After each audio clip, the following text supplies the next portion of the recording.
like as you learning, you're already seeing, oh, so that's how you make a button. Oh, that's how you do 1, 2, 3, 4, 5, 6. Exactly. Whereas with like Python, it's like they teaching you this is how you make if statements. Okay, cool. What am I gonna, it's harder to make like projects with Python.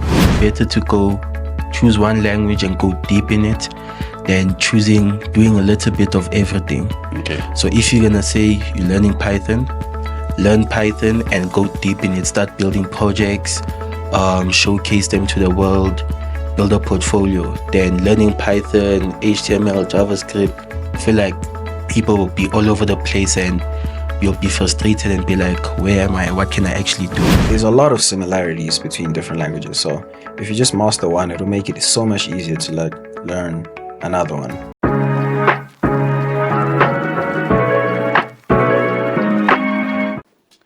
Yo, what's good, everyone? My name is Brandon, and I'm a student here at Melsoft Academy.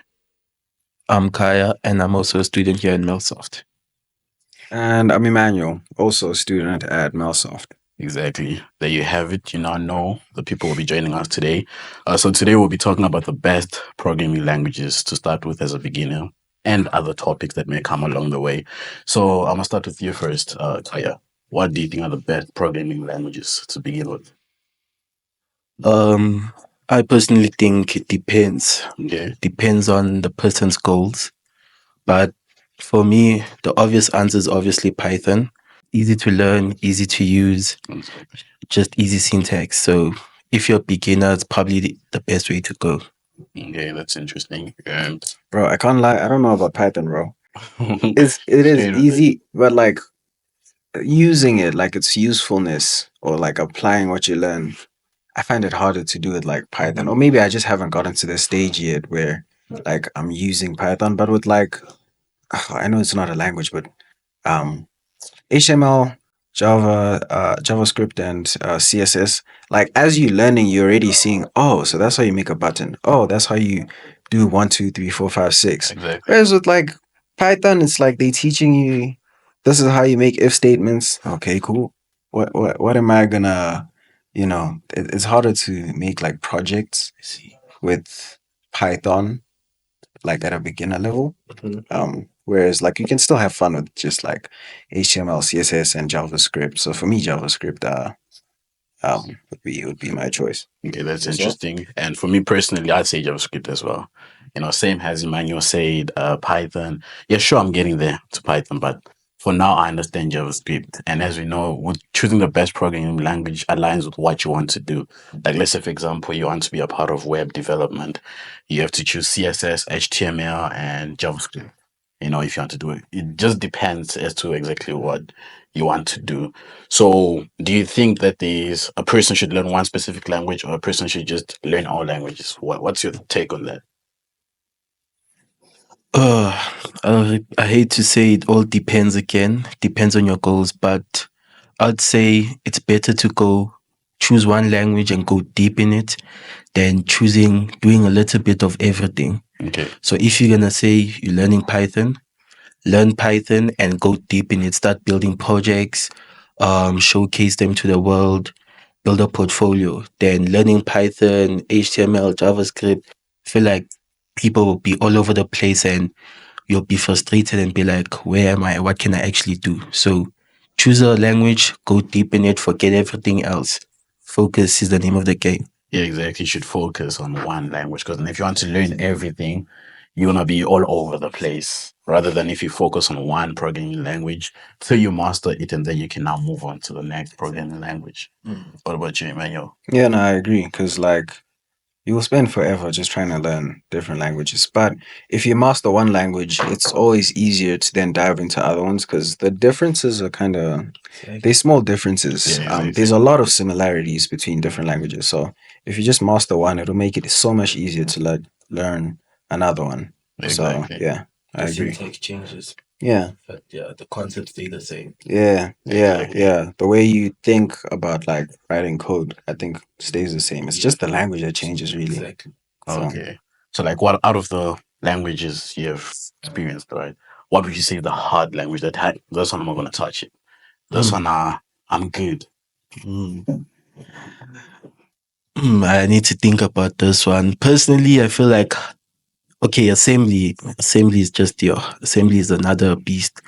Everything I hear about assembly and C and like those low level languages, those are the ones I feel like yeah, they deep and I don't maybe it's not even necessary to go into like learning assembly. I feel like we should be learning languages that are used in the job market Okay. rather than just learning whatever. Yeah.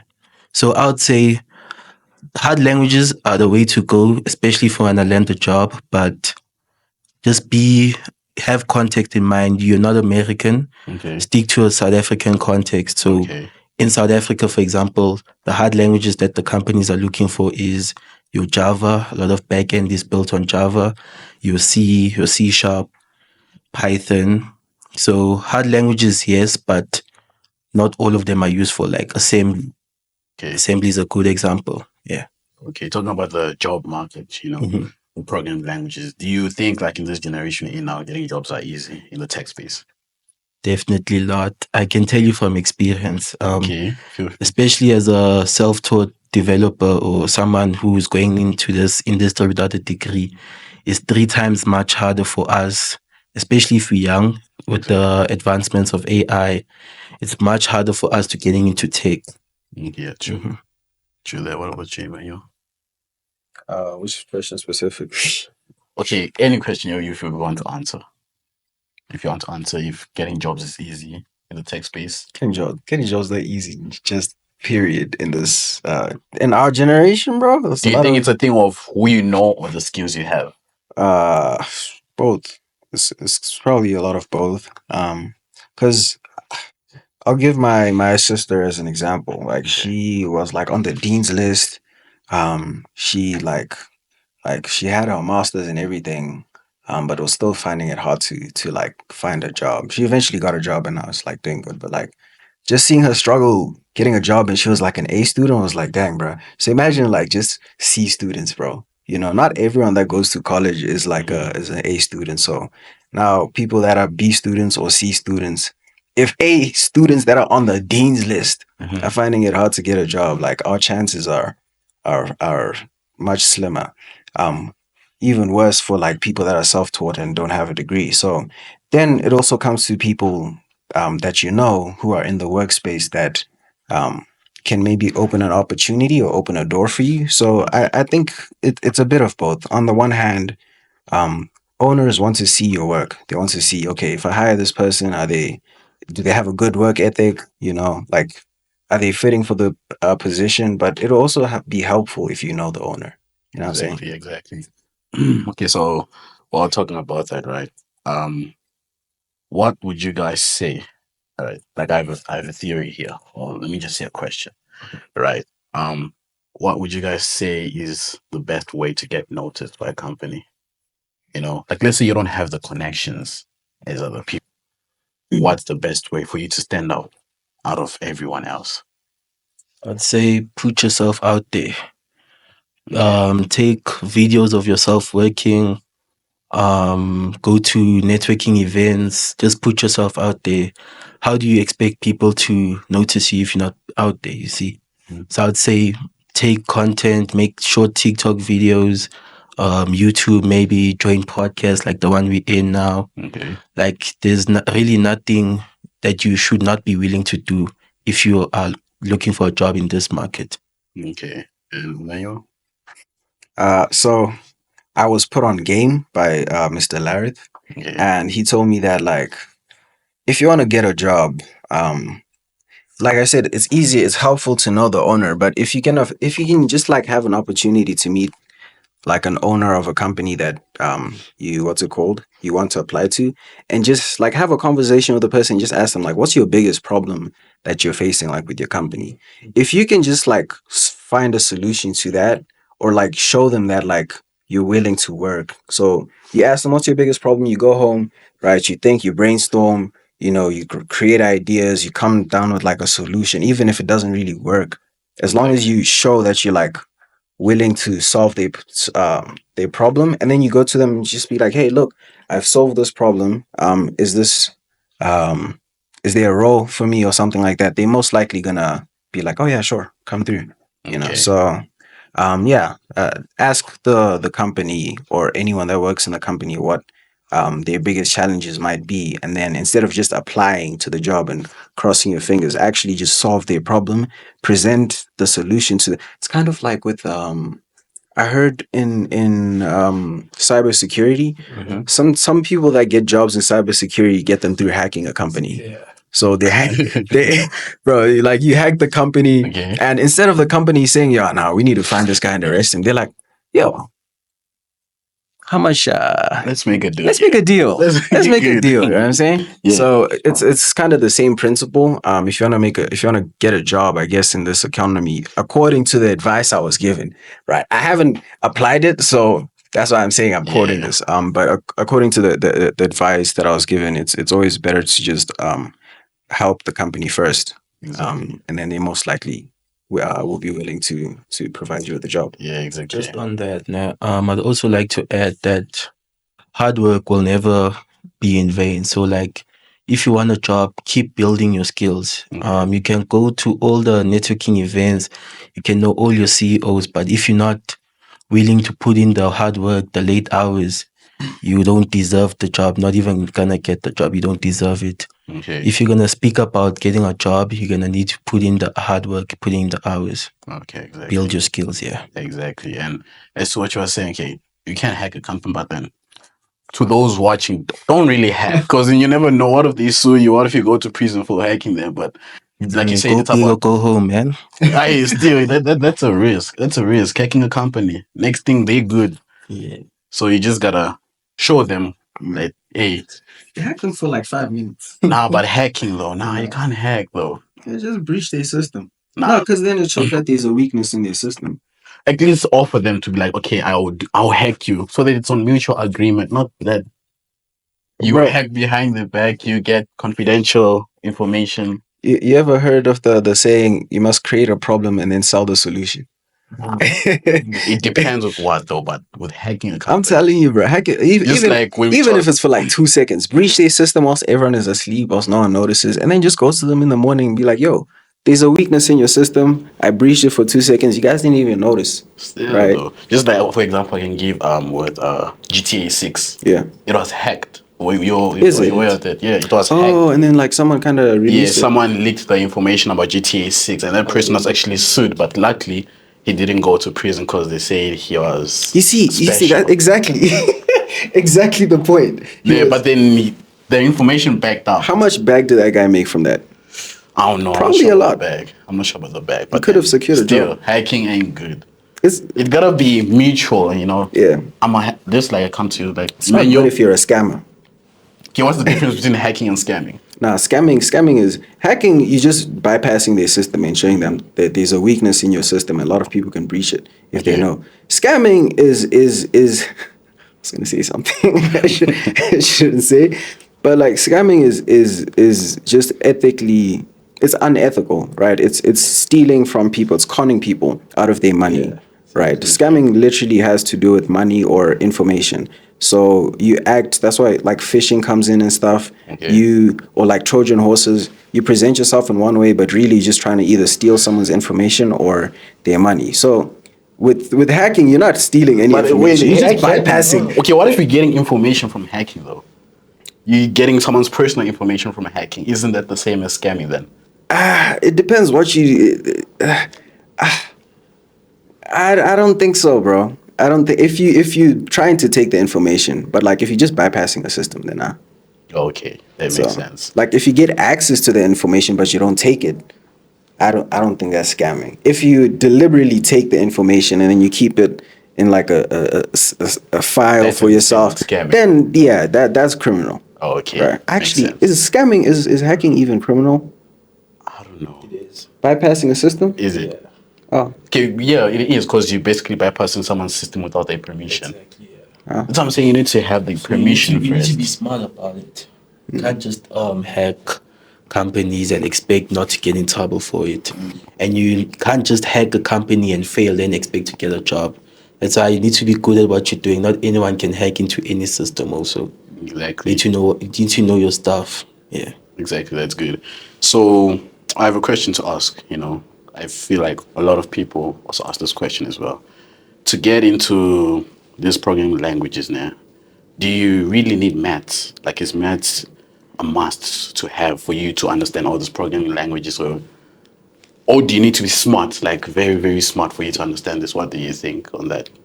I'm gonna take this one. You can start. I would say yes and no. You don't need it to do all of these things. You don't need maths to know how to program. You can program without maths, and you don't use maths in programming. But in order to understand what's like happening behind the scenes, I would say that's when the maths comes in. But you don't need it. That's the question. And you don't need to be the smartest person to know how to program. It's basically a way of thinking, and that's how I have to think about it. Exactly. It just teaches you how to think. So you don't need to be smart. Just need to know how to think analytically Yeah, and problem solving as well. know how to problem solve, know how to use code to solve a problem. That's what it's all about, really. From the features to the biggest thing, from the smallest to the biggest things, basically writing code to solve a problem. Don't need maths to do that. You don't need to be a genius to do that. Okay, that's interesting. Emmanuel? Yeah, I think the same. I think the same. I think it will help, definitely. But like, you're not gonna be integrating or differentiating with code, bro. As far as I'm concerned, so far, I haven't gotten to a stage. Maybe there is a stage where you're gonna be doing differential equations with Okay. with what's it called. But simple maths should get you by pretty well enough. Again, I think it's just the way you think is the more important thing. Some people are good at problem solving, but they're not good at maths. But the person that is good at problem solving will probably write better code Exactly. because they. So yeah, it's more about the way that you think than actually being able to use a formula or whatever. But it does come in clutch though, like being able to do some maths. It'll make learning it a lot easier, I think. Exactly. So Exactly. Now, with a common problem everyone experiences, right? What do you think is the common problem everyone experiences when it comes to coding, programming languages? Like the one problem that everyone literally stresses over. Imposter syndrome for me. Exactly. There's a lot of people who say go do networking events, but as soon as you go to those events and as soon as you meet other techies, you feel like you're so behind and you don't know much. Exactly. That's where trusting the process comes into play. Like you start asking yourself, am I really worth being in Yeah. this field? Am I smart enough? Yeah, especially if Like you see other people what uh-huh, they're doing, you'll be like, exactly. I wasn't that good in maths. Can I really go into coding and software development? So I think that's what I've experienced personally, and I feel like from what I'm hearing, what a lot of people are also experiencing, like, do they really belong here? And what helped me and what I would say to others listening out there at home is just trust the process. Like no amount of hard work will be in vain. exactly. As long as you're putting in the hours, and I'll keep saying this, as long as you're working every single day, building the right habits, Exactly. you are actually going in the right direction. Sorry, you're Okay. going in the right direction. Yeah. Okay, so do you mind taking us through the habits you've built? So okay, so what I do, I have a project that I'm working on, and it's a big project that I probably don't have the skills to do. So each day I move a step closer into completing that project. So, for example, if I don't know a certain skill, each day I will learn how to implement this feature into my project, which is a app I'm building. We can talk about that later. Each day I learn how to do a certain feature, and maybe I need a certain technology or certain tool to do this. That's when I would go learn that tool or technology, then quickly apply it. And that might seem like a very short thing, but it takes time. You might spend a whole month, a whole week on one feature alone, and that's where I feel like the learning comes in, like putting in the Exactly. hours every day. Also, working on something, keeping your hands dirty, Jay. That's like working with errors, just like there's always something to do in tech. There is no excuse to not be doing anything every day. That's Okay. how I feel. Okay, and also I personally think like when being a part of tech, right, you don't need to know everything because you need to remember that you'll be working with a team. You'll be working with other people. Sure, you may be strong in this point, that may be your strong point. A person, Emmanuel, can be strong in another point as well. You know, we can literally help each other build something. So you shouldn't put all the pressure on On yourself yourself, to be yeah. like, I need to know all of this because I have to solve all of this. There's other people as well. Teamwork makes the dream work, exactly. Yeah. So that's how I just take it as, you know, also imposter syndrome. It has happened a lot, seeing that, hey, this person is smart. Hey. Maths, people are going to 3 years doing computer science, talking about everything. So you then there just questioning yourself, am I enough? You know, but then that you just gotta implement the mindset of just keep on working hard, just like you said as well. Working hard and results will later show. You know, just Exactly. focusing on yourself, being in your lane. Because then comparison is a thief of joy for sure. So it's Sure. just working hard, understand that everyone has their own timing. So that's how I think about it. Emmanuel? Which question specifically? Hey, there's a lot we're talking about. There was a lot that yeah. So This the most common problem when it comes to programming. when it comes to programming, bro, getting started is the hardest thing, bro. Like when you finish a program or like a project, it's like, oh yes, it's a relief when it works. When you see it When works, you that's debug the bro, commas, when you realize that you just shorted a comma for the code to run. bro. The Like the best. best feeling is when you write a piece of code and it works as intended. The next hardest thing for me personally is just like getting started on the next project, bro. Like knowing that there's so much to do and there's still so much to learn, and like just getting yourself into the mentality of like, "Ish, I just need to start, despite how much I still have to like learn." You know, so I think maybe for like beginners and people that are learning, it might be daunting to see how much you still have to. Because I'm at a stage where the more I learn, the more I see how much I need to learn.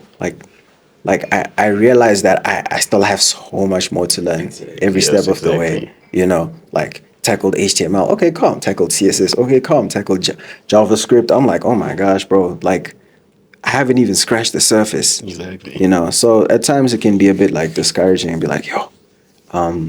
But yeah, so just getting by, that can be a Yeah. challenge for me. Yeah, that's a part of the process as well. What do you guys think about consistency? How's that going for you guys? For Like, me, I'm not gonna lie.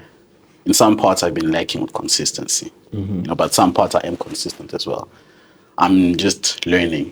I'm not perfect. I'm a human being as well, so I'm just learning to master everything. You know, I'm trying my best to at least do the little bit that I can do. So consistency, and do you yeah. have any tips for us for in terms of like consistency? Like, how can I be more consistent in terms of like showing up? Maybe also for the people at home. Consistency. You just gotta motivate yourself, you know. No, no, not motivate yourself, discipline yourself. Because now I always say Discipline. that with motivation, it can just disappear. No motivation left. The only thing left is discipline. So I just think you can just discipline yourself into telling you, okay, no matter what, I have to do this. I have to hold yourself accountable, basically, no matter what.